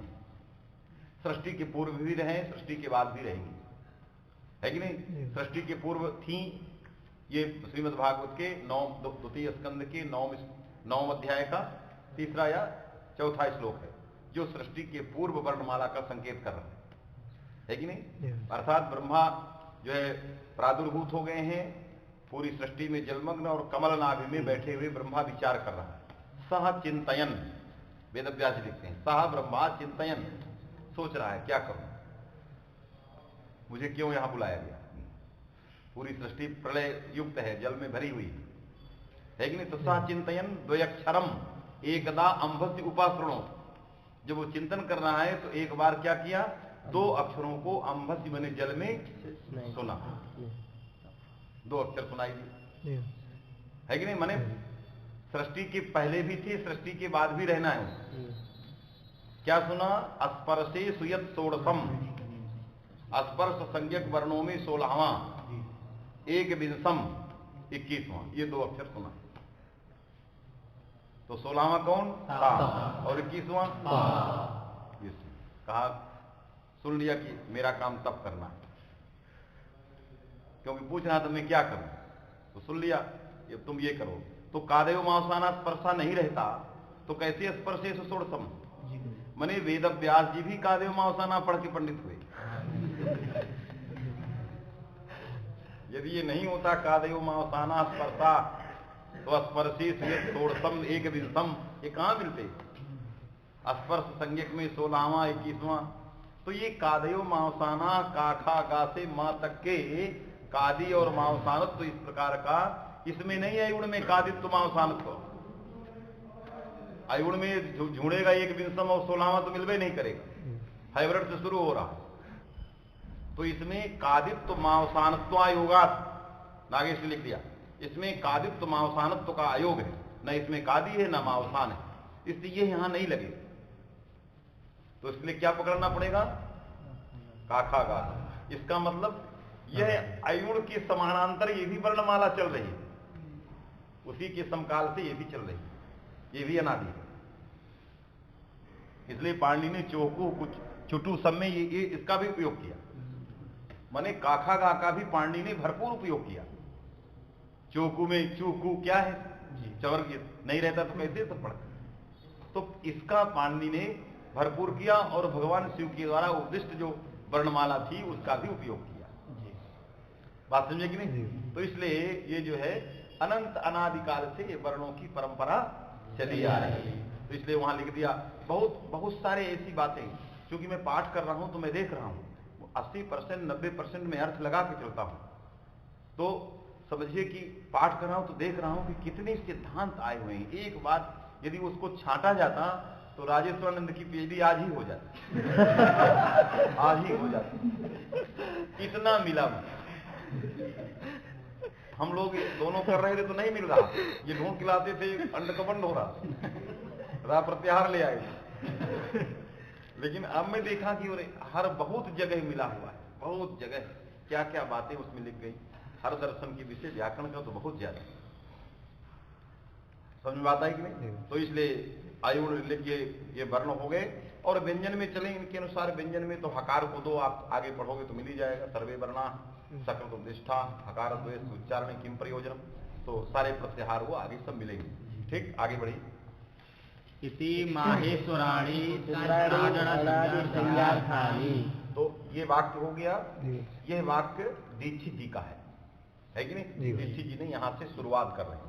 पहले मंगलाचरण किया, फिर जो है जो संपूर्ण व्याकरण के मूलभूत सूत्र थे, जो व्याकरण के प्रवर्तक सूत्र हैं, है कि नहीं, जिनमें जो है जिनके कारण व्याकरण को वेदांग कहा जाता है, क्योंकि ये सब छंद थे, है कि नहीं। आयुर्वेद क्या थे? छंद थे। आ ई उ ये छंद है। ऋग्वेद की अनुपूर्वी है, ऋग्वेद में आए हुए है कि नहीं। वेद में क्या आया है? आ ई उ, हणा नहीं आया, री ये आया है कि नहीं, का नहीं आया। तो जो अनुबंध हैं वो अनुबंध भगवान महेश्वर के द्वारा किए गए। अनुबंधा महेश्वर कृता, अनुबंध किसके द्वारा किए गए? भगवान शिव ने जोड़ दिया, इसलिए वो सूत्र बन गया। नहीं बिना सूत्र के तो ऋग्वेद में थे, है कि नहीं। आ ई उ सब वेद में पढ़ेगी, इसलिए ये सब छंद थे। तो कितने अंश में छंद है? आ ई उ री ए ओ, ये छंद है। और इन्हीं को उपजीव्य करके सारे पाणिनि सूत्र बने। तो इसलिए वेद इसके मूल में था, वेद इसका अंग था, उपकारक था, इसलिए इसको लेकर के बना, इसलिए वो वेदांग बात में कि नहीं। इसलिए श्रुति मूलक है पाणिनि व्याकरण। श्रुति माने वेद, तो वेद क्या था? आ ई उ ये वेद, तन्मूलक होने से उसको भी वेदांग इसीलिए कहा जाता है। श्रुति मूलकत्वात् अस्यैव वेदांगत्वम्, श्रुति मूलकत्वात् अस्यैव माने पाणिनीय व्याकरणस्यैव, इसलिए न अन्य से व्याकरण, अन्य जो व्याकरण है उनमें इतना श्रुति मूलकत्व है ही नहीं। इसलिए वो कुछ काल तक जिसमें माने कोई अद्वितीय अपूर्व को लेके जब चीज नहीं बनती है, स्वयं की अपनी कल्पना ज्यादा रहती है, वो बहुत घिस पिट करके कुछ काल तक रहती है, इसके बाद वो लुप्त हो जाए। जो अनंत अनादिकाल की परंपरा को लेके चीज बनती है वो हमेशा रहती है। जैसे भगवान शंकराचार्य का मत हमेशा रहे, लेकिन बौद्ध मत किसी काल विशेष, है कि नहीं। आर्य समाजियों का मत काल विशेष, कोई काल खंड आएगा तो फिर ज्यादा तेज रहेगा, फिर बुझ जाए, लेकिन ये बुझता भी रहेगा और हमेशा कभी वो भी रहेगा, ये शाश्वत कभी न नष्ट होने वाला है। इसलिए आर्य समाजी तो कहेंगे कि चातुर्वर्ण है, वहां टाइटल लगाने की जरूरत नहीं। बस में कि नहीं, कौन चतुर्वेदी त्रिवेदी ये क्या सब लगा रहे हैं, पटेल सिंह ये सब क्या है, सब एक है कि नहीं। तो वो विचार बहुत कुछ दिन तक ही काम आएगा, इसके बाद वो अपने आप समाप्त हो जाएगा, क्योंकि उसमें वेद की सनातनीय परंपरा नहीं, वेद मूलक नहीं। और जो वर्ण व्यवस्था को लेकर सनातन धर्म है वो सनातनीय परंपरा को मूल में रख के बना हुआ है, इसलिए वो कभी भी नष्ट होने वाला नहीं, 700 चलेगा। थोड़ा सा माने वो हो सकता है उसके प्रचारक कभी कम हो गए कालखंड के साथ, कभी ज्यादा हो गए, ये हो सकता है, लेकिन वो नष्ट हो जाएगा ऐसा नहीं। ये सब तो नष्ट हो जाए, ये 10 साल चले 15 साल चले खत्म हो जाए। तो ऐन्द्रम चांद्रम जो दिखाए गुरु जी, उसको ये आयुड़ उसमें नहीं है गुरु जी? नहीं, यदि हैं भी तो फिर उसका कारण बताना पड़ेगा। मैंने ऐन्द्र चांद्र तो हम भी नहीं देखे, उसमें क्या बताएं। यदि हम तुमसे अपनी स्पष्टता बताएं तो ऐन्द्र हमारे हाथ में आए नहीं, चांद्र आया है कि नहीं। काश कृष्ण आपिसल जितने हैं, पाणिनि ने सबको पढ़ा है, ऐसे सबको ऐन्द्र का भी मत रखा, आपिसल का भी मत रखा, साक्टायन का भी रखा, 10-12 आचार्यों को सूत्रों में नाम दे दिया, है कि नहीं। इसलिए यह व्याकरण जो है सभी आचार्य सभी व्याकरण को लेके चला है, इससे अत्यंत व्यापक है और इनके मूल में श्रुति भी है, इससे श्रुति मूलक है, इसलिए इसमें वेदांगता स्पष्ट है, आया कि नहीं। तो श्रुति मूलकत्वेन, और ये आ ई उ ये अक्षरशः वेद की आनपूर्वी है, अपौरुषेय है, अनंत अनादिकाल से। तो जो अपौरुषेय होता है, अनंत अनादिकाल से होता है, उसको वेद कहते हैं। अपौरुषेय शब्द राशि को वेद कहते हैं। और जो पौरुषेय शब्द राशि है वो आगम है। जैसे रामचरितमानस क्या है? आगम है कि नहीं? परंपरा से अस्मर्यमाण निरवच्छिन्न चलने वाली शब्दधारा आगम की होती है। निगमागम है कि नहीं? निगम मने जो अपौरुषेय शब्द राशि है, आगम मने पौरुषेय शब्द राशि। पारंपरिक अस्मर्यमाण जो होता है उसको आगम कहते हैं। और जो परंपरा से स्मर्यमाण नहीं, जो अपौरुषेय अनादि है, वो निगम होता है। तो निगम और आगम दो होते हैं। तो ये आगम को स्मृतियां भी कहते हैं, क्योंकि स्मृतियां परंपरा से आती हैं। तो स्मृतियों को, इसलिए इसको पाणिनि स्मृति कहते हैं।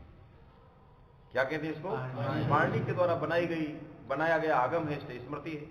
अरे मानव के लिए, मानव के ज्ञान के लिए नियम है, कभी मानव की दिनचर्या के लिए कुछ स्मृतियां हैं, इसमें मानव के शब्द ज्ञान के लिए स्मृति है। समझ में है कि नहीं? तो इस तरह से ये ब्रह्मा बृहस्पति प्रोवाच बृहस्पति इंद्राय इंद्र भरद्वाजाय भरद्वाज ऋषिभ्यः ऋषयः ब्राह्मणेभ्यः, लेकिन एवं खलु पारंपरिक अस्मर्यमाण लिख रहा है कि नहीं? ये परंपरा से जो है चला आ रहा है कि नहीं? लेकिन अपौरुषेय होने के कारण परंपरा से चले आने वाला ये वेद है कहा जाए, क्योंकि इसमें अपौरुषेयत्व है। जो पौरुषेय होकर परंपरा से आता है वो आगम कहा है कि नहीं? इसने इन्होंने कहा कि सृष्टि के आदि में सबसे पहले ब्रह्मा को गिरा है कि नहीं? ब्रह्मा ने किसको दिया? बृहस्पति को। ब्रह्मा बृहस्पति प्रोवाच, अब बृहस्पति ही इंद्राय इंद्र भरद्वाज ऋषिभ्यः ऋषयः पाणिन्यादि ऋषयः ब्राह्मणेभ्यः, है कि नहीं? एवं खलु पारंपर्येण अस्मर्यमाण नक्तम भुक्त्वा न प्रब्रूयात ब्रह्मरात्रि, रात्रि में भोजन करके वेद का पाठ नहीं करना चाहिए। रात्रौ भुक्त्वा, जैसे इसीलिए वेद पाठशालाएं प्रातः चलाई जाती है, 12 बजे तक ही चलेंगी, क्योंकि भोजन के बाद वेद मंत्रों का पाठ नहीं होता। अब नहीं कि 2 बजे बुला के बसंत पूजा शुरू किए, यहां से डकर के आए और शुरू हुई गड़ाना, है कि नहीं? ये तो निषिद्ध हो गया धर्मशास्त्र, ये तो अपराध हो गया। इसलिए सुबह है कि नहीं? और तुलसी ने भी सुबह की बात कही, मैंने बटू पढ़े ददुराई ऐसा लिखा कि जो बालक है वो ऐसा वेद पढ़ना है कि जैसे मेढक की आवाज जैसे आ रही, प्रातः काल, उसमें प्रातः काल शब्द दिए। तो वेद को अब मने भुक्त्वा भोजन करके, नक्तम रात्रि न प्रब्रूयात, है कि नहीं? उसका पारायण नहीं करना चाहिए। इसलिए आ ई ऊ का नहीं करेंगे, णा का कर सकते हैं, है कि नहीं? क्योंकि ये अनुबंध जो है किसी शरीरधारी के द्वारा बनाए गए, शरीरी है। समझ में आया कि नहीं? तो जो आ ई ऊ का उपदेश किया है वही अणा को बनाया है कि नहीं? तो इसलिए बन गया। भट्टोजी दीक्षित ने अपना ग्रंथ जो शुरुआत किया, इति माहेश्वराणि सूत्राणि अनादि संज्ञानानि एकम वाक्यम, द्वितीयम वाक्यम द्वितीयम वाक्यम, तृतीयम तृतीयम वाक्यम, फिर चतुर्थम। बिना किसी सूत्र के 4 वाक्यों को रख दिया। ये चारों वाक्य पूरे व्याकरण शास्त्र की भूमिका के रूप में रखे, 4 प्रतिज्ञाएं कर दिया। नहीं कहते कि ये एक वाक्य कोई सूत्र नहीं था, है कि नहीं? पहला वाक्य लिखा इति माहेश्वराणि सूत्राणि अनादि संज्ञार्थानि, पहला है कि नहीं? दूसरा वाक्य लिख दिया एसाम जाएगा, तीसरा वाक्य लड़सूत्र का, और चौथा वाक्य 4 वाक्य लिख दिया बिना किसी सूत्र के, और एक वाक्य की व्याख्या शुरू कर दी। बात में कि नहीं? तो पहला वाक्य जो था इति माहेश्वराणि सूत्राणि अनादि संज्ञार्थानि में शुरुआत इति से किया, है कि नहीं? शुरुआत किससे किया? इति से। इति की व्याख्या टीकाकारों ने ईमानी किया। आप गोरखपुर का जो टिप्पणी है, इति ईमानी पूर्वोक्तानि तमाम ऐसी व्याख्या वो लिख रहे हैं। जो आप गीता प्रेस की देखेंगे उसमें लिखा इति माने ईमान, ईमानी माहेश्वराणि सूत्राणि, इस तरह व्याख्या। ये जो महेश्वर जो पूर्वोक्तानि माने अयुण अभी पहले कहे हैं हम, बात नहीं कि नहीं? तो पूर्व में पढ़े गए जो 14 सूत्र हैं उनकी बात कर रहा है। तो इति का अर्थ ईमानी कैसे है? इति माने समाप्ति ही, इति संज्ञा प्रकरणम, तो ईमान इदम संज्ञा प्रकरण है कि नहीं? आता जब संज्ञा प्रकरण समाप्त होगा तो उसमें आएगा इति संज्ञा प्रकरण, तो आप कहते हो संज्ञा प्रकरणम समाप्तम, इन्हें कहते हो इदम संज्ञा प्रकरण। इसका अर्थ इदम नहीं वहां होता। इसका मतलब इति के दो अर्थ देखे जा रहे हैं। यहां पर इदम अर्थ है, इदम अर्थ में आया है, और इसी के बाद जब संज्ञा प्रकरण दीक्षित जी लिखेंगे संज्ञा प्रकरणम, तो समाप्त अर्थ हो जाएगा, समाप्ति होगा। तो कहां समाप्ति करना है अर्थ? जैसे एक शब्द के कई अर्थ हो जाएं तो प्रकरण बसात उसके निर्णय किए जाते है कि नहीं? जैसे आप यात्रा प्रकरण में आपने कहा सैंधवम आने, तो आप नमक लेके नहीं रखें, घोड़ा ही लाएं। भोजन प्रकरण में कह दिया सैंधवम आने, तो घोड़ा खड़ा नहीं करेंगे, थाली के सामने नमक ही लाएं। तो यदि एक शब्द के कई अर्थ हो जाए तो वहां प्रकरण जो है क्या करता है? निर्णय करता है। समझे कि नहीं? तो यहां इति शब्द के दो अर्थ हैं, एक समाप्ति और दूसरा इदमर्थ। अब कहां कौन लेना है? तो जब इति शब्द विधेय में रहता है, जब इति शब्द विधेय में रहता है तो उसका अर्थ समाप्ति होता है, और जब इति जो है उद्देश्य में रहता है, विधेय कोई और रहता है, तो उसका अर्थ इदम होता है। यदि हम इसको विधेय में ले जाएं, इस इति को विधेय बना दें, तो अर्थ होगा अनादि संज्ञार्थानि माहेश्वराणि सूत्राणि इति। तो इति का अर्थ की जैसे संज्ञा प्रकरणम इत, संज्ञा प्रकरण को उद्देश्य करके इत का विधान है, समाप्ति का विधान है। तो अनादि संज्ञार्थानि माहेश्वराणि सूत्राणि ये उद्देश्य है, और विधेय क्या है? इति। माने अनादि संज्ञाओं के लिए जो ये सूत्र है ये अब यहां पूर्ण हो गए।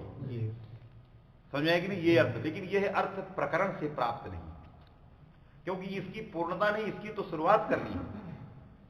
जिन सूत्रों को हम पहले रखे हैं इनके अनुसार हमें व्याकरण की शुरुआत करनी है, न कि यहां कह देना कि नहीं ये समाप्त, कोई प्रकरण समाप्त नहीं हो रहा, इसीलिए इसको पहले रख दिया।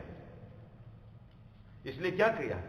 पहले वो बताने के लिए रख दिया कि ये उद्देश्य है, ये उद्देश्य समर्पक है। तो उद्देश्य समर्पक निपात इति पदम उद्देश्य प्रतिपादक, बात में कि नहीं? इदमर्थ प्रतिपादक, और विधेय समर्पकम निपात पदम इति पदम समाप्ति प्रतिपादक है कि नहीं? तो ये उद्देश्य समर्पक निपात इति पद किसको बताएगा? इदम। इसलिए लिख तो दिया टीकाकार ने इदम माने इति माने ईमान, कारण किसी ने नहीं, किसी ने टीकाकार ने यह कोशिश नहीं किया किसी भी टीका में कि इदम पा कहां से गए, है कि नहीं? केवल ईमान ही लिख दिया और उस पर विचार नहीं किया, माने स्पर्श भी नहीं किया। तो हम लोग जब काशी में आए, गुरुजी से पढ़े, तो गुरुजी ने ये सारी बात बताई, कहा कि ये अलिखित बातें हैं, ये परंपरा से अस्मर्यमाण है। तो उद्देश्य समर्पकम निपात संज्ञकम इति पदम, क्योंकि इति निपात है, और निपात जो है अनेकार्थक होते हैं। जब उद्देश्यता के प्रकरण में आएगा तो इदमर्थ होगा, जब विधेय के प्रकरण में जाएगा तो समाप्ति का सूचक होगा, समाप्ति को बताएगा।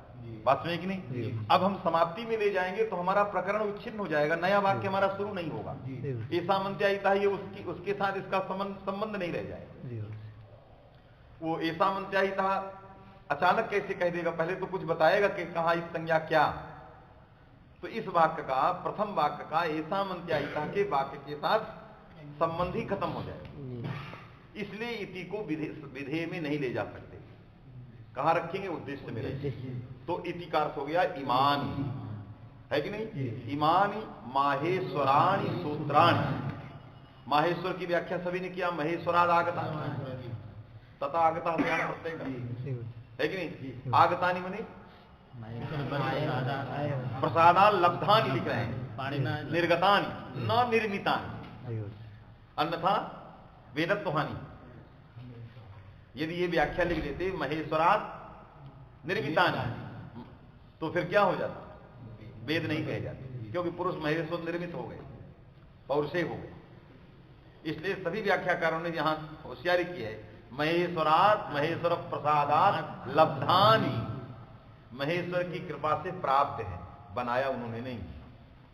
है कि नहीं। अनंत अनादिकाल से ये वर्ण राशि चल रही थी, महेश्वर को भी मिल गई और महेश्वर की कृपा से सबको मिल गई। किसकी बनाई है?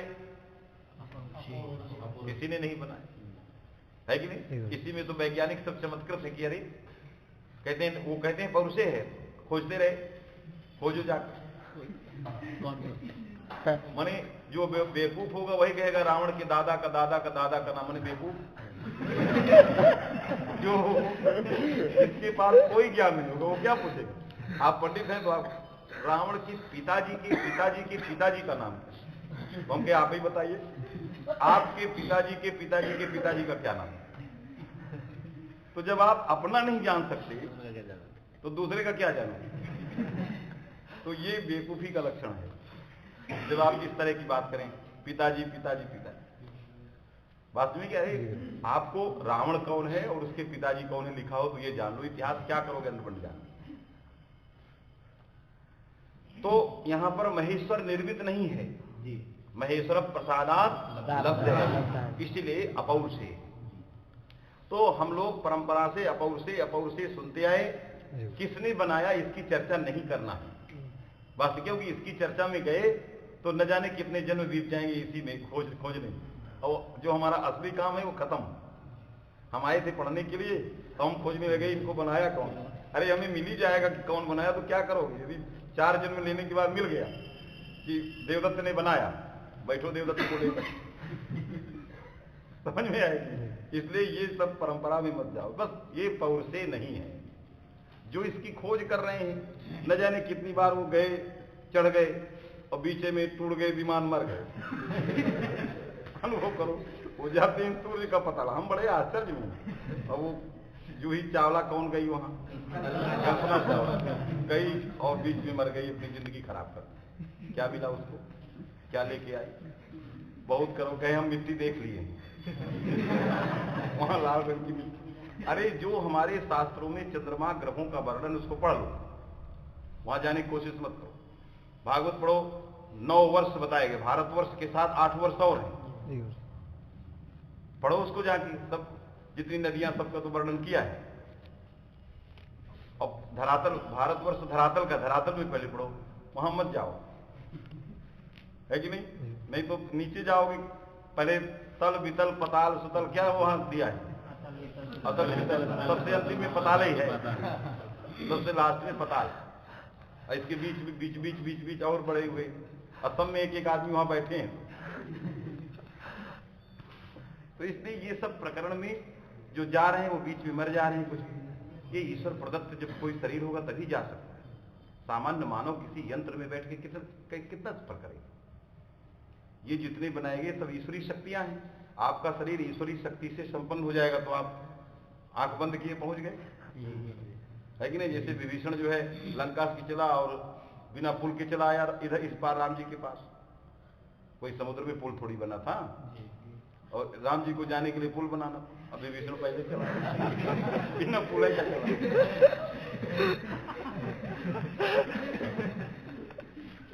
समझ में आया कि नहीं? तो ये अमर्यादित थे, ये इसलिए चले जाए कि ये अमर्यादित थे, और वो इसलिए नहीं गए कि मर्यादित थे। यही महत्ता है उसकी। ये अमर्यादित थी, ये कुछ भी कर सकते थे, और इधर इधर मर्यादा में बंधे हुए, नहीं तो न जाने कितने समुद्र सूख गए होते।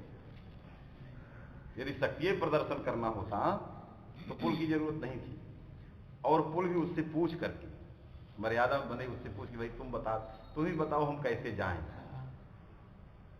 वास्तव में तो उसने बताया ऐसे ऐसे जाए, उसी से चले। ये मर्यादा का लक्षण है। और वो चले जाए घट्ट से, रावण ढकेला तो इधर चले जाए।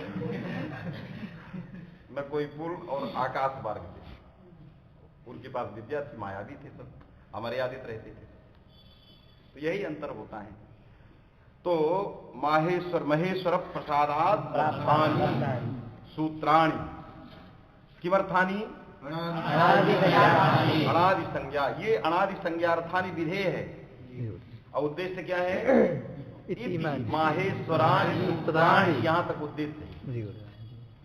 इति माहेश्वराणि सूत्राणि क्या है? उद्देश्य। और अनादि संज्ञा अर्थानि क्या है? माहेश्वर सूत्रों को उद्देश्य करके क्या बताना चाहता है? अनादि संज्ञार्थत्व, अनादि संज्ञार्थानी बताना, प्रत्याहार बताना, उसी को संज्ञाएं कहते हैं, प्रत्याहार। बात समझे कि नहीं?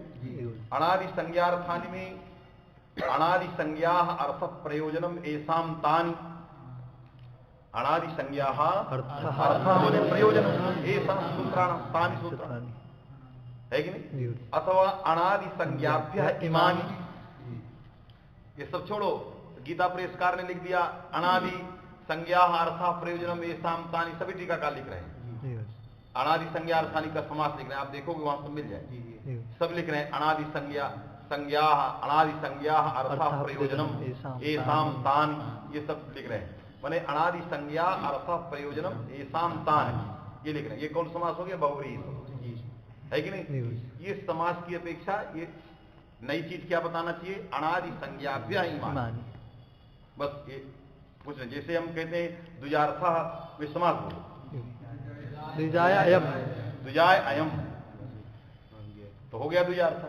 तो अनादि संज्ञाभ्य ईमान, अनादि संज्ञा, अरे वहां द्विजाय अयम में अयम का प्रयोग करके द्विजार्थ में अर्थ ले आए हो, यहां हम ईमान, क्योंकि सूत्राणी बहुवचन इसलिए ईमान लिख रहे हैं। जैसे द्विजार्थम पया, तो आप कहोगे द्विजाय इदम, फिर क्या बनाओगे? द्विजार्थम। तो अनादि संज्ञाभ्य ईमान, अनादि संज्ञा सीधे समास। अर्थेन नित्य समासो विशेष लिंगता, अर्थेन नित्य समासा विशेष लिंगता। इसलिए जितने ये टीकाकार लिखे इससे अतिरिक्त है, ये सब लिखी नहीं इस बात, लाघव था इस समास में, है कि नहीं? केवल तत्पुरुष बहुव्रीहि अन्न पदार्थ जाने की जरूरत ही नहीं थी। और अण आदि ही आसान ता अणादय अणादय चता, ये सब एक ही समास में तत्कर्मधारय या तत्पुरुष से ही सब काम चल जाए, उधर जाने की जरूरत नहीं, लागू है। और है ही है, वार्तिक भी है नित्य समास, अर्थेन नित्य समासा विशेष लिंगता। तो केवल इसकी व्याख्या हम लोगों को करनी चाहिए अनादि संज्ञाभ्य ईमान, बस ये लिखना। और उन्होंने जो लिखा गीता प्रेस में, लिखो गौरवग्रस्तत्वात्, है कि इदम विवरणम माने गौरवग्रस्तम, अतः इत्यरुचिर अनादि संज्ञा। उसको खंडन मत लिखो, उसको ये लिखो कि अयम इदम विवरणम गौरवग्रस्तम इत्यरुचिर अनादि संज्ञाभ्य ईमान, ये लगो, उसमें अर्ची है, ये लिखो, क्योंकि चिंतन कुछ बात है। जब हम लोग लिखेंगे ग्रंथ तो इस प्रकार लिखा पड़ेगा। आप लोग ऐसा ही लिखिए। कारण क्या है ना कि सारे ग्रंथों में कुछ चीजें जोड़ के लिखने का अवसर आ गया है। कोई लिखने वाला तो हो, बहुत सारी चीजें हैं जो लिखने की अपेक्षा रखती हैं। इस समय कालक्रमानुसार ग्रंथ लिखे जाते हैं। वो कालक्रम था जो बहुत विद्वानों का था, बहुत तपस्वियों का था, जो एक छोटी चीज को भी वो समझ लेते थे। आज ये जमाना नहीं रहा। अब यहाँ सारी चीजें स्पष्ट होना चाहिए, सारी चीजें खोल के होनी चाहिए, हिंदी में होनी चाहिए। ये हिंदी का जमाना आ गया, ये कालक्रम है।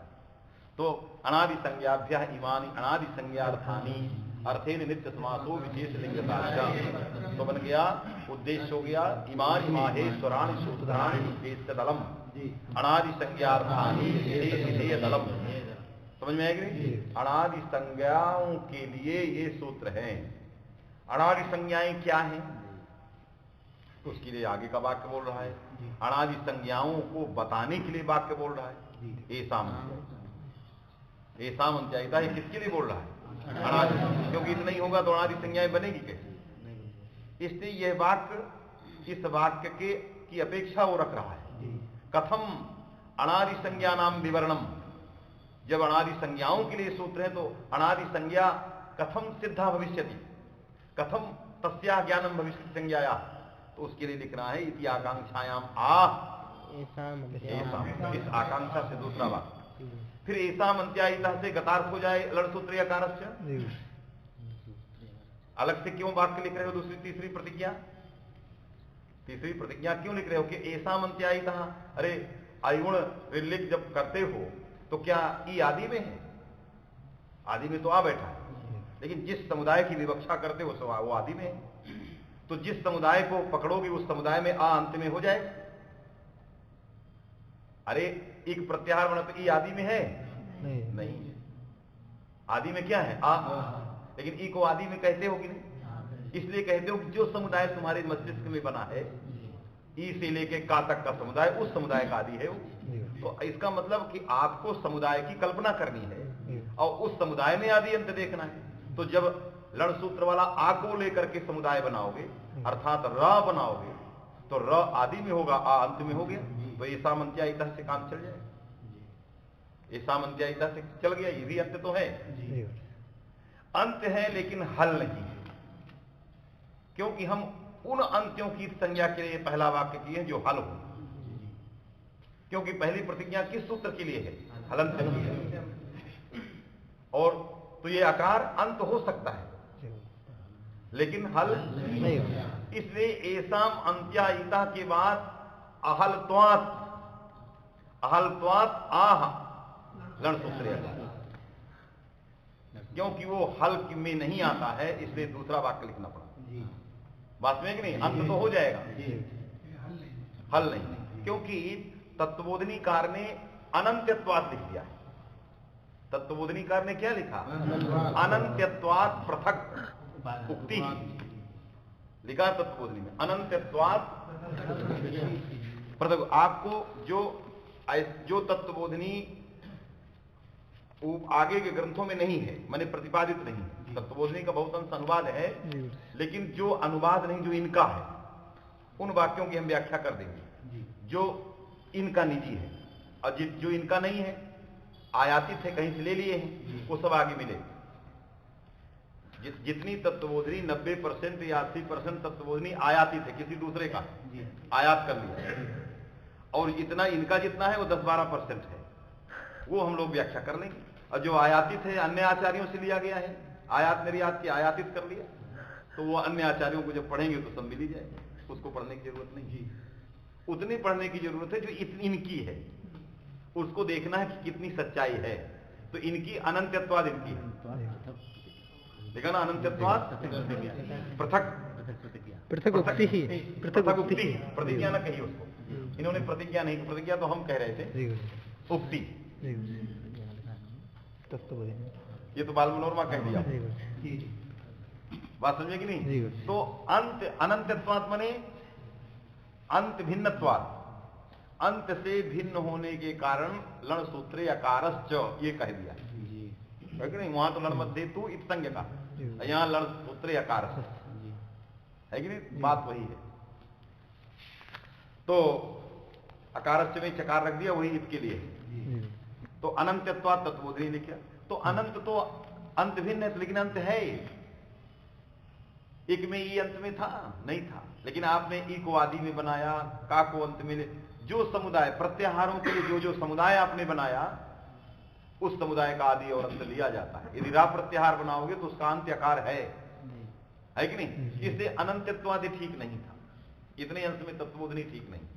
तो इसको क्या कहना चाहिए? तत्वबोधनीकार को क्या लिखना चाहिए? यहाँ अहलत्वात् ये लिखना चाहिए। यदि लण सूत्रे अकारश्च की व्याख्या ही करना था तो ऐसी व्याख्या करो जो किसी में न मिले, न कटे। तो इनको लिखना क्या चाहिए? अहलत्वात् ये लिखना चाहिए। ये व्याख्या अहलत्वात् पृथक उक्ति, ये वाक्य लिखना। ये वाक्य तो कट जा रहा है, बात समझे कि नहीं? क्योंकि ऐसा मंत्यायिता यह जो है हलंतिम सूत्र की प्रतिज्ञा है, अंत हलों की संज्ञा उसको करना है। अंत की संज्ञा, अंत जो संज्ञक होता है वो कौन होना चाहिए? हल होना चाहिए। तो आ को आप अंत बना सकते हो, र प्रत्याहार के अंतर्गत वो अंत है, लेकिन हल नहीं। तो फिर ऐसा मंत्यायिता से गतार्थ नहीं है, अतः क्या लिखा? लड़ सूत्रे अकार। बात समझे कि नहीं? बस अलम आज इतना रखो, कल फिर आना, फिर आगे देखेंगे, आगे हलंतिम सूत्र वगैरह आ रहे हैं। तो हम लोग तत्वबोधनी उतना ही लेंगे जितनी तत्वबोधनी इनकी है, जो